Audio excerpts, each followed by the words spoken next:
Learning in Concert's name actually says a lot about what we do.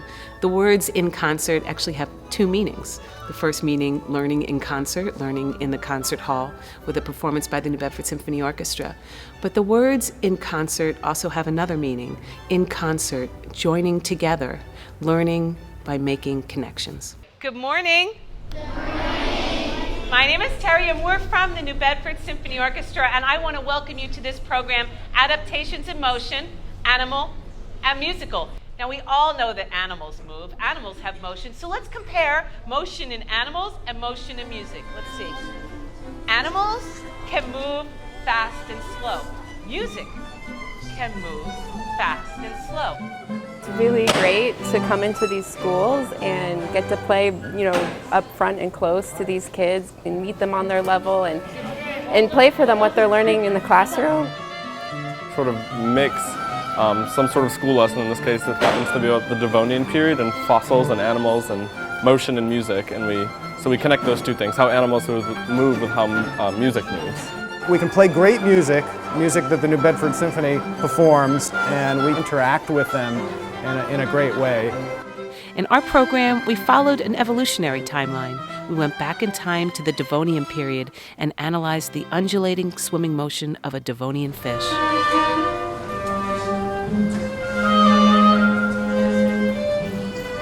We used the word tram, tempo, range, and motion as a tool to guide the children's analysis of motion in music and motion in animals.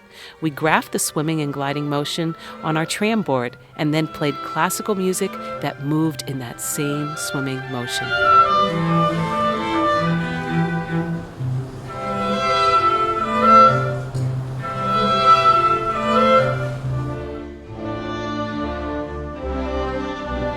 We continued our exploration with tiktaalik, marking the first species to move from life in water to moving onto land, and then onto land tetrapod locomotion of tree climbing, jumping, running, and flight.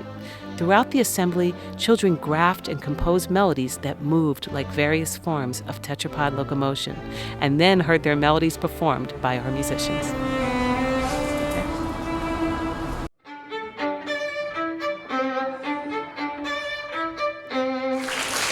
Terry really has a gift for looking at things from the perspective of children and knowing what they'll respond to, both academically, but also emotionally, and again, from the standpoint of just what's fun.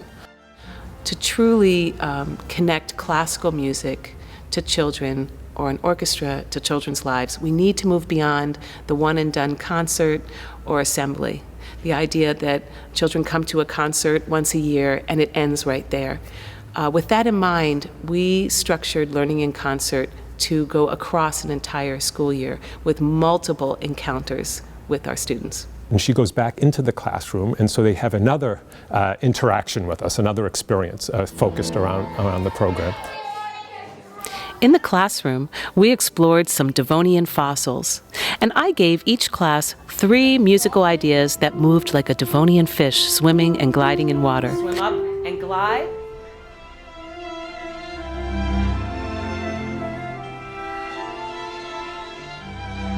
The children selected one of these swimming melodies and then changed and adapted it so that it moved like another form of tetrapod locomotion. Well, we changed the motion for the gecko because he took 3 rests and this one just kept going. Sometimes when we would jump up, we would stay there, just as we did when the fish would go up and glide. This one's going down and then it goes up to a glide, and this one stays in the upward motion and just keeps going up, like flap, flap, glide. We collected all locomotion melodies from 135 classrooms.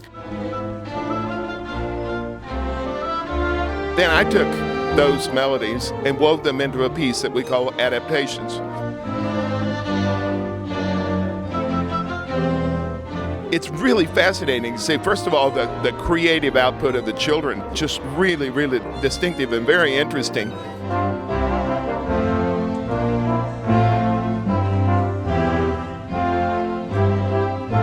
3,600 children coming together to compose a piece of music that traced tetrapod locomotion from water to land and finally the sky.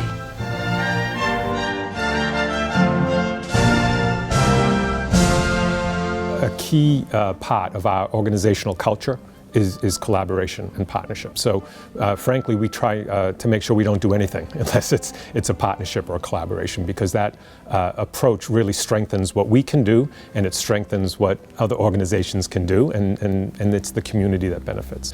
And so, of course, the schools are our main partners.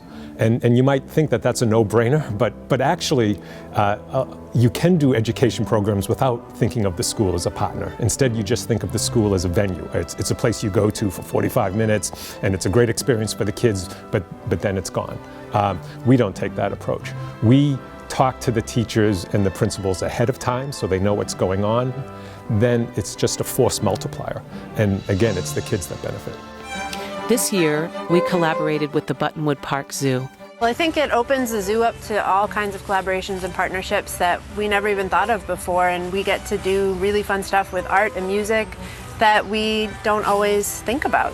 We presented over 10,000 children with free passes to continue their exploration of adaptations in motion at designated tram stops. Once at a tram stop, a parent could scan their cell phone up to a QR code on the tram stop sign. This would launch a video of NBSO musicians playing classical music that moved just like the animal right in front of them.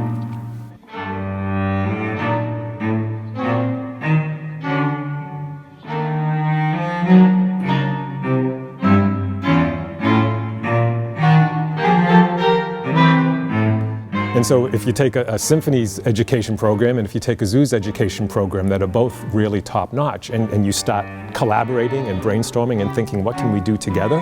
What do we share that we can really make more powerful for kids? It's incredible what happens. And I think it's very helpful because sometimes a scientific concept can kind of be invisible to children. And the more ways that we can represent it, either visually or through music, through hearing it, it allows them to have a better understanding of what might be a difficult concept to get. In January, scientific illustrator Calliope Monios visited and worked with our students. She was able to take them on a journey to the Arctic where they discovered Tiktaalik's fossils. Through all of the layers of where the bone was all broken up and scattered, and they had gotten down to the layer where the bones were sitting just the way they were preserved. But you can see the head, right? You see the two eyes? She then had an opportunity to see firsthand the scientific illustrations that our students had created, illustrating the bone structure of Tiktaalik replicated in other land tetrapods. When Terry first called me, and she said she's from the New Bedford Symphony Orchestra, and you're going to think I'm crazy, but this year I want to incorporate science, and specifically biology, adaptations, but I don't know what to do. Can you help me? And I was just really taken by how broadly she was thinking and how creatively she was thinking about how she could explain these concepts of what I've been doing and of the Tiktaalik discovery itself and weaving them into her curriculum. You never know what is going to capture someone's imagination. So in my book, the more people we have out there, the more creatives we have disseminating their understanding of science and their little passions to the world, the better.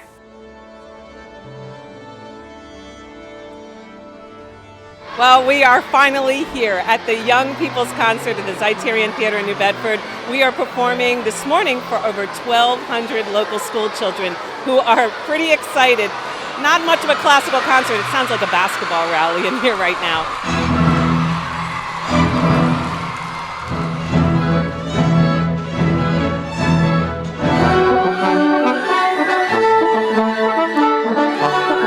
At this year's Young People's Concert, the orchestra performed music that moved in a crawling, climbing, running, and flying motion.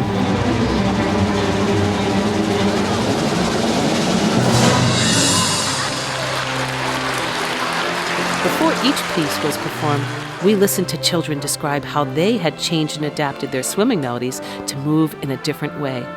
It's different because this one's going down and then it goes up to a glide, and this one stays in the upward motion and it just keeps going up, like flap, flap, glide. We expanded it from F and E to C and D.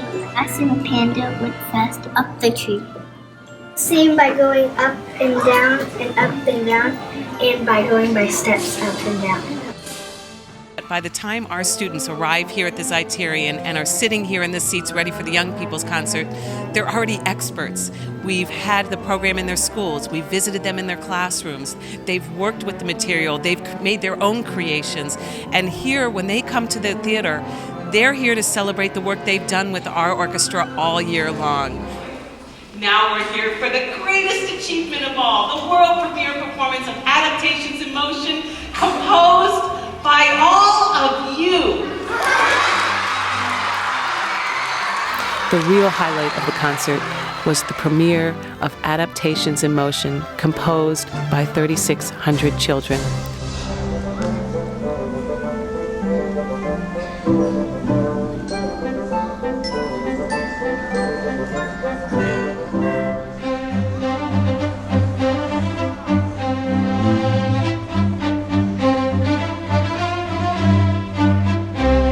Loved it. This is the 5th year that we've been coming, and it's great every single year. Each year the program builds and gets more meaningful for our kids on a level that the kids can really relate to.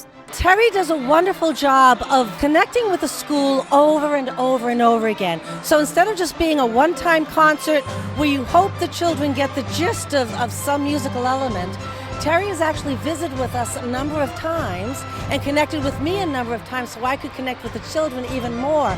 So that's the thing, is the repetition of the concepts we're trying to teach, and then also the class participation, videotaping the students, showing the things that they've learned, giving them opportunities. Oh my goodness, even the classroom teachers, the science teachers, the English language arts teachers, everybody says that this is one of the best programs. It's a word-rich program, and it touches on each curriculum in turn. Terry does a wonderful job of learning each curriculum and actually following it. All of the teachers love this. Learning in Concert seamlessly connects classical music to the everyday education of children across the arts and sciences, while at the same time redefining the orchestra as a close, familiar, and essential partner with our principals, classroom and fine arts teachers, and most of all, our students. Every part is my favorite. I remember I went to an orchestra and they taught me stuff, and the instruments they blended in and it made a beautiful sound.